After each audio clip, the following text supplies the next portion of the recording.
Mic নিয়ে শুরু করে দেন।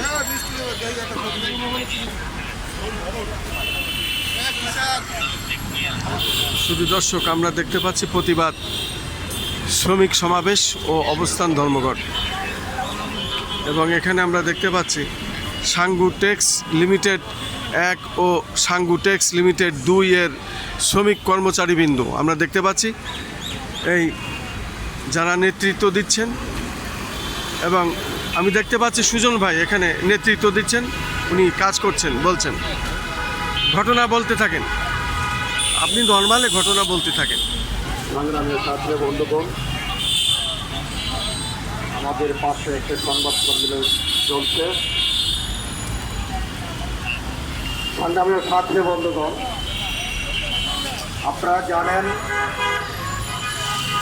সাভারে আশুলিয়ায় সোসাইটিতে অবস্থিত সাঙ্গু টেক্স লিমিটেডের 2100 শ্রমিক 13ই মে